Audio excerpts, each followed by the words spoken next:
A wealthy casino owner hurled a racist slur at Sammy Davis Jr. in the VIP club of the Sands Hotel Casino in Las Vegas on March 23, 1960, causing the entire room to go silent. Not only did what Elvis Presley did in the next 60 seconds startle everyone in the room, but it also exposed a facet of his personality that most people were unaware of. In 1960, Las Vegas was a peculiar paradox. On the surface, it was the world's entertainment hub, with the biggest stars performing nightly to sold-out audiences. Sammy Davis Jr., Frank Sinatra, Dean Martin, and the Rat Pack. At the height of their abilities, Joey Bishop and Peter Lawford filled the Sands Hotel showroom every night with their unique blend of stylish sophistication, comedy, and music. However, beneath the glitz and glamour, Las Vegas remained a highly segregated metropolis. White audiences may be entertained by black artists, but they were not allowed to stay in the hotels where they played. The restaurants were off-limits to them. Even the front entrance was off-limits to them. One of the world's most gifted entertainers, Sammy Davis Jr. was better than most at acting, dancing, singing, and making impressions. Alive, but still needed to go through the kitchen to get into the Sands. Elvis Presley had been performing at the New Frontier Hotel in Vegas. He continued to love singing live, soaking up the excitement of an audience, even as his film career took off. He had been invited to the Sands to see the Rat Pack perform and possibly hang around after finishing his show early on this particular night. That evening's Rat Pack performance had been electrifying. Frank had been in exceptional shape. Sammy's singing and impressions had brought the house down, and Dean was funny as usual. Following the performance, a small group of guests were allowed to the VIP lounge, a secret backstage space where the celebrities could unwind, enjoy drinks, and unwind away from the public eye. Elvis was chatting with Dean Martin about their next movie ventures while sipping a Coca-Cola on a couch. Across the room, still wearing his tux, Sammy was full of energy after the performance and was joking and laughing with some of the other artists. Everyone was laughing as Frank held court in the middle of the room. Money and power might open doors that talent often couldn't, but the VIP lounge was invitation only. Harold Beckman, the proprietor of 3 significant casinos in Las Vegas, was among those who entered that evening. In his 50s, Beckman was overweight, had sleek hair, and wore a pricey suit that failed to conceal his uncivilized demeanor. He was the type of man who believed that his wealth gave him the freedom to say and do as he pleased. Beckman entered the club as like he owned it, and in a way, he did. Everyone knew he had the kind of authority that could make or break careers in Las Vegas, and he owned a share of the Sands. After giving Frank an overly familiar greeting and giving Dean a back pat, he turned to face Sammy Davis Jr. with his hands moving and his contagious energy making everyone around him grin. Sammy was in the middle of delivering a story. With a beer in hand, Beckman approached and cut him off. Beckman said, "Hey, Sammy," loud enough for others on the other side of the room to hear. "You people sure know how to entertain." He continued, "You people made a few heads turn." Sammy, always the professional, nodded and grinned. "Great show tonight. I am grateful, Mr. Beckman. I'm glad you liked it." After a lengthy drink, Beckman muttered something that caused the room to become silent. "Yes, you did a fantastic job, but you know what? You're simply another N-word in a tuxedo at the end of the day." The room went cold. The discussion broke off in the middle of a sentence. There was no more laughter. As they tried to comprehend what they had just heard, everyone looked first at Beckman and then at Sammy. In an instant, Sammy's expression transformed. The grin vanished. His eyes widened with amazement and hurt rather than fury. You would think that a man who had spent his entire life dealing with racism, slurs, hatred, and discrimination since he was a young child performing in vaudeville, would have built up some sort of defense against it. However, the reality of that type of hate is that the pain never goes away. It simply keeps cutting you open.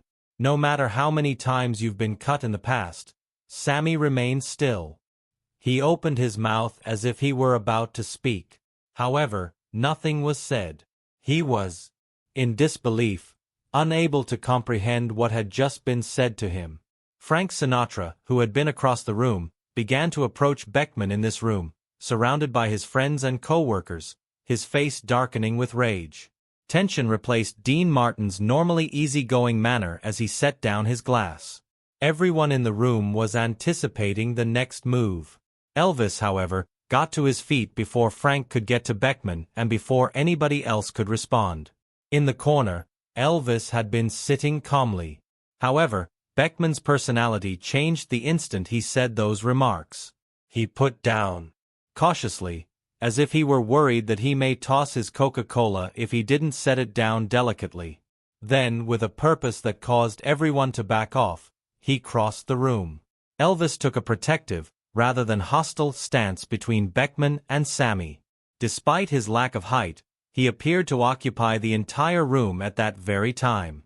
Elvis said, "Mr. Beckman," in a low voice that reverberated around the hushed salon. When he was upset, his southern accent became more noticeable than normal. "I'll need you to reiterate what you just said because I don't think I heard you correctly." Beckman grinned, feeling more powerful than ever because to his booze. "You heard me, Elvis? I said he's just another." Elvis interrupted by raising his hand. "No," Elvis said, his voice still low but sharp as shattered glass. "I'm going to stop you right there, because what you're about to say is going to determine whether you walk out of this room on your own 2 feet or get carried out." The threat was subtle yet apparent. Beckman chuckled uneasily when staring in the room for assistance. "Elvis, hurry up. I am merely making a joke. Sammy is aware that I am joking.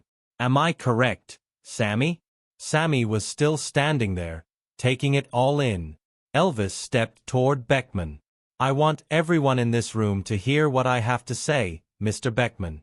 You will never be as manly as Sammy Davis Jr. His little finger is more talented than yours. Into your whole body. A coward like you could never comprehend the class, decency, and courage he possesses." There was no sound in the room. With his arms folded and a little smile on his face, Frank Sinatra was observing. Dean Martin was nodding. The others were stunned. No one spoke to Harold Beckman in this manner. He had too much power in Vegas. Elvis wasn't finished, though. "Are you aware of the distinction between Sammy and yourself?" Elvis went on. His voice was growing louder. "All of Sammy's possessions are earned. Every money, every standing ovation, every token of appreciation. Because he was superior than everyone else, he earned it. By exerting more effort than everybody else. By needing to do twice as well in order to receive half as much treatment.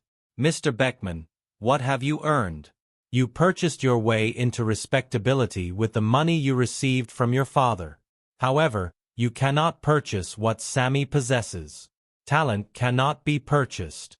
Dignity is not something you can purchase.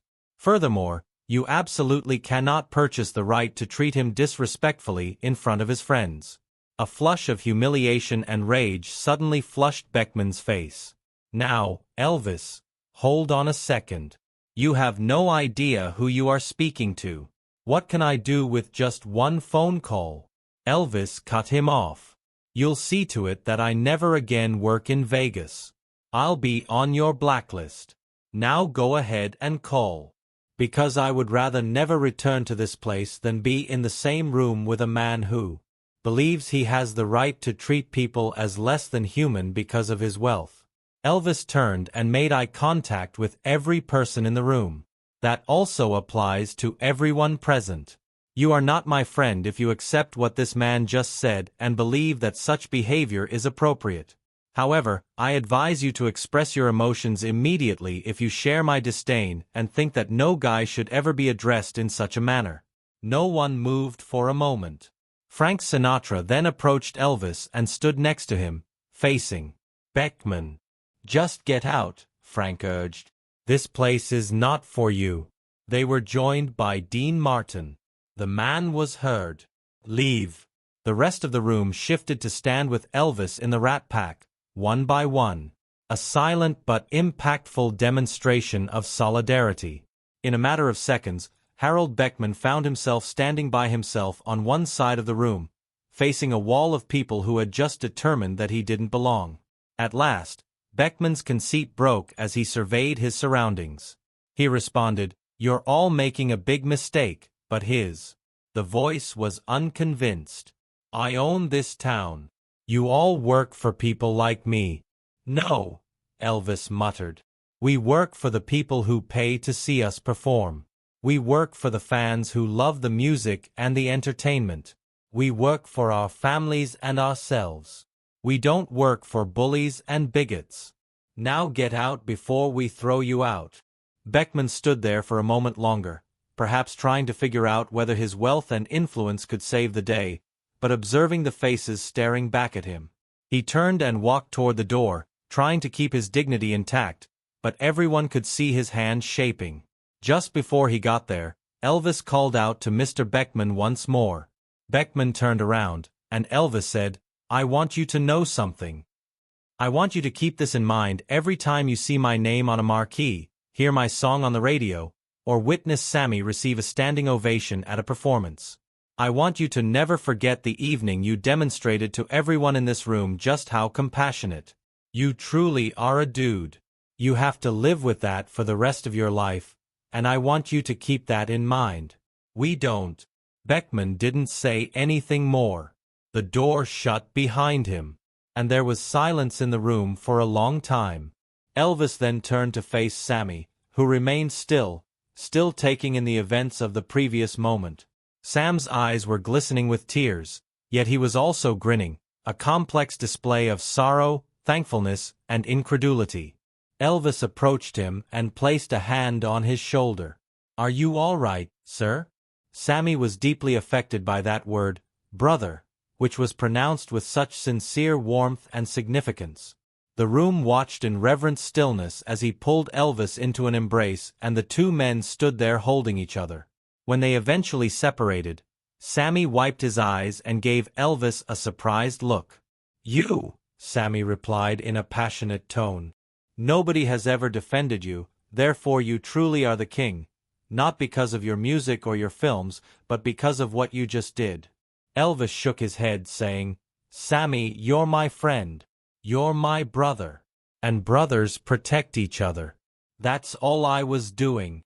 Frank Sinatra approached them and wrapped his arms around them, saying, "That was the most beautiful thing I've ever seen. Elvis, you just showed everyone in this room what real class looks like."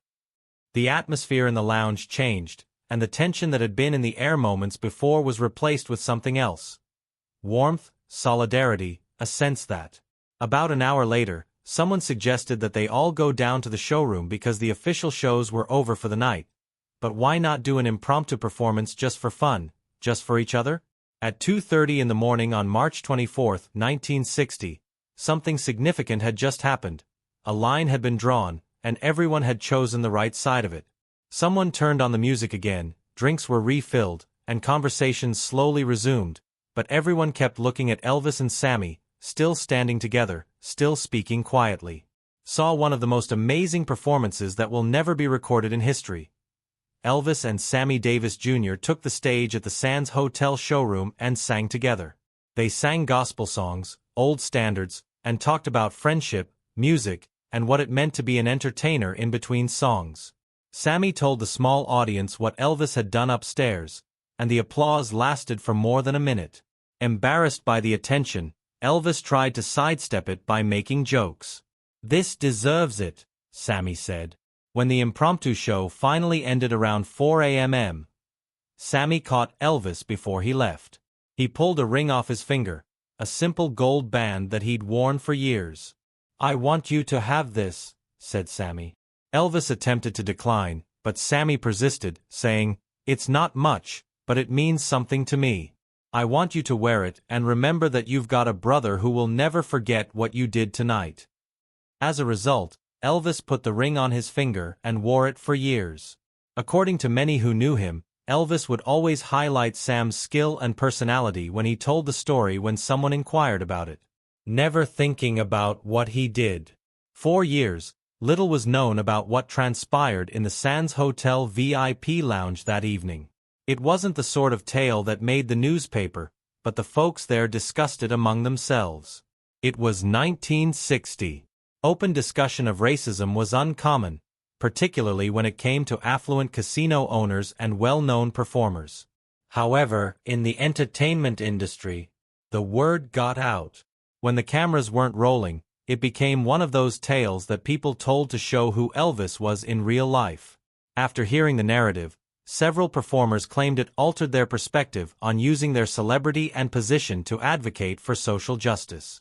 Later, Frank Sinatra, who had his own complex history with racial and civil rights issues, claimed that he learned a valuable lesson from seeing Elvis that evening. Elvis didn't make a big political statement, Frank stated in a subsequent interview. He did not deliver a speech on equality or civil rights. The friendship between Elvis and Sammy lasted for the rest of their lives. They stayed close, supported each other's careers, and spoke about each other with genuine affection and respect. Sammy would later credit Elvis with helping him understand that true friendship crosses all boundaries, that the bonds formed by mutual respect and shared values are stronger than any speech or protest. Sometimes the most radical thing you can do is simply treat people like human beings and refuse to accept anything less from others. The story of Elvis and Sammy that night serves as a reminder that courage isn't always about grand gestures or public stands. Sometimes it's about seeing injustice happening right in front of you and refusing to stay silent, even though values are stronger than the division society tries to impose. Harold Beckman's influence in Las Vegas waned over the following years, whether it was because word got out about what happened or just the natural evolution of the industry. He sold his casino interests in the late 1960s and moved away from Vegas. He passed away in obscurity in 1978. Elvis knew that confronting Harold Beckman could have repercussions because Beckman had influence and power and could have made things difficult for Elvis in Las Vegas, but he also understood that some things are more important than career considerations or business relationships, such as friendship, human dignity, and the straightforward idea that no one should ever be denigrated because of their race. In the decades since that night, as America has struggled with its long history of racism and continues to struggle with issues of equality and justice, the story of Elvis and Sammy has taken on new resonance. What makes this story particularly powerful is that Elvis did it because it was right, because Sammy was his friend and brother, and you don't let people hurt your brothers. He did it because he was raised to believe that all people are equal in God's eyes, and treating someone as less than human was a sin he couldn't tolerate. The ring that Sammy gave Elvis that night was discovered among his belongings after his death. It was one of the things he kept close, one of the things that apparently meant something special to him. When Lisa Marie Presley saw it years later and inquired about it, Priscilla told her the story, ensuring that the next generation knew who Elvis truly was, not just as a performer, but as a man. It serves as a reminder that progress happens not only through laws and protests, though those are important, but also through individual acts of bravery and people's decision to not put up with bigotry and hatred. When people discuss Elvis Presley's legacy today, they typically focus on his music, his performances, and his influence on popular culture. All of that is significant and should be honored, but perhaps the moments that don't take place on stage or in front of cameras reveal the most about the man. Perhaps the truest measure of the man can be found in a VIP lounge at 2 in the morning, standing between a friend and a bully and refusing to let hatred win. If this amazing tale of bravery, friendship, and standing up for what's right moved you, please hit the thumbs up button and subscribe. To learn about the strength of speaking up for others. Have you ever seen someone confront injustice? Please share in the comments below, and don't forget to click the notification bell for more untold tales of the moments that illuminate genuine personality.